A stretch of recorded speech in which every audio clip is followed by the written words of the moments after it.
gimana nih kabarnya? Nggak baik-baik aja, Kak. Sebelumnya udah pernah ngelakuin konseling sebaya belum? Belum. Oke, aku jelasin dulu ya sedikit. Jadi konseling sebaya itu proses bantuan yang diberikan oleh teman sebayanya atau seusianya. Nah, dalam konseling sebaya ini ada beberapa asas yang harus kita lakuin gitu. Yang pertama itu ada asas keterbukaan. Jadi di sini Ota harus terbuka untuk menceritakan semua permasalahan otak. Nah, terus yang kedua ada kesukarelaan. Ota juga harus sukarela dalam memberitahu masalah yang Ota berikan kepada saya. Dan yang ketiga itu ada asas kerahasiaan. Jadi dalam konseling ini saya maupun Ota harus menjaga kerahasiaan yang ada dalam masalah dalam konseling ini. Nah, kalau boleh tahu kenapa nih kabar Eka tidak baik? Nggak tahu nih, Kak. Saya lagi merasa bingung sama sedih aja. Oke, saya memahami. Namun apa perasaan yang tidak enak atau tidak baik yang kamu rasakan bisa dibicarakan? Ya, Kak, dengan senang hati. Tapi mohon dirahasiakan kepada siapapun ya. Oke, bisa dijelaskan? Begini, Kak. Saya merasa tidak percaya diri ketika tampil di depan semua orang banyak. Apalagi ketika saya presentasi di depan kelas. Lalu bagaimana? Setiap saya tampil di depan kelas, saya pasti gugup dan bingung. Rasanya tiba-tiba bibir saya menjadi kaku. Bisa nggak Ota jelasin lebih jauh tentang perasaan tidak percaya diri yang Ota rasakan?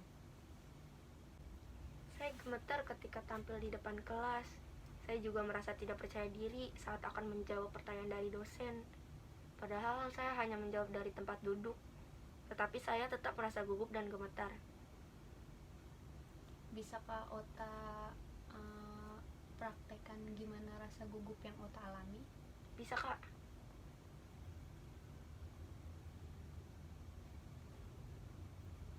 Selanjutnya, apa yang Ota lakukan ketika Ota merasa tidak percaya diri di dalam kelas? Saya hanya diam aja, Kak. Daripada saya malu di depan teman-teman karena saya gugup dan gemetar. Apakah dengan cara itu Ota merasa senang dan nyaman? Tidak, Kak. Tapi saya terus berpikir.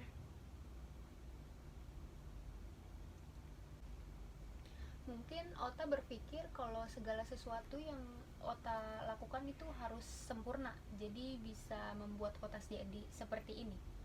Ya, Kak, saya orangnya emang kayak gitu.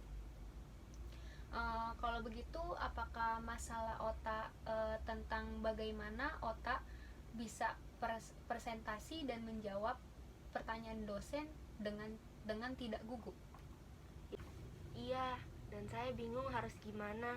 Setiap hari saya berpikir dan berusaha bagaimana caranya agar saya bisa percaya diri. Bagus sekali Ota sudah memahami masalah yang Ota alami, yaitu bagaimana Ota bisa presentasi dan bisa menjawab pertanyaan-pertanyaan dari dosen.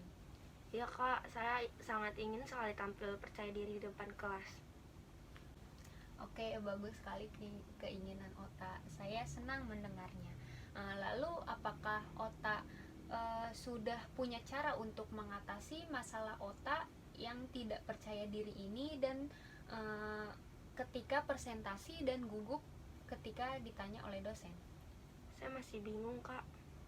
Apa yang membuat Ota bingung? Saya takut kalau nanti saya salah jawab pertanyaan dan saya ditertawakan oleh teman-teman. Apakah Ota sudah berusaha melakukannya? Kayaknya belum, Kak. Jika mencoba saja belum, lalu kenapa Ota bisa berpikir negatif seperti ini? Nah, itu yang saya nggak ngerti, Kak. Baik deh, saya akan berusaha melakukan yang terbaik, Kak, agar saya merasa percaya diri.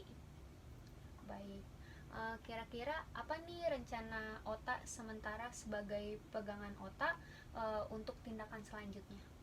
Pertama, saya akan terlatih dan belajar dulu tentang materi yang akan saya presentasikan. Kedua, saya akan berpenampilan rapi sehingga saya akan merasa lebih percaya diri. Dan ketiga, saya akan berdoa dulu sebelum tampil agar saya merasa lebih tenang.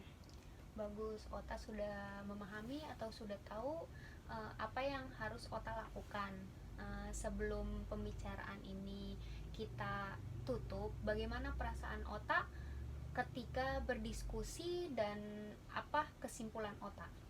Saya merasa lebih lega dan tenang melakukan konseling. Kecemasan dan ketakutan saya mulai menurun, dan juga saya tahu langkah-langkah apa yang harus saya lakukan. Setelah melakukan konseling ini, jadi kesimpulannya pertama Ota harus berlatih dan belajar dulu nih tentang materi apa yang mau Ota presentasikan. Nah, yang kedua ini Ota akan berpenampilan rapi sehingga Ota akan merasa lebih percaya diri lagi gitu. Dan yang ketiga, Ota akan berdoa terlebih dahulu sebelum presentasi. Nah, apakah Ota yakin akan melakukan ini? Ya Kak, saya yakin. Apakah masih ada yang ingin Ota sampaikan? Tidak Kak, saya kira cukup.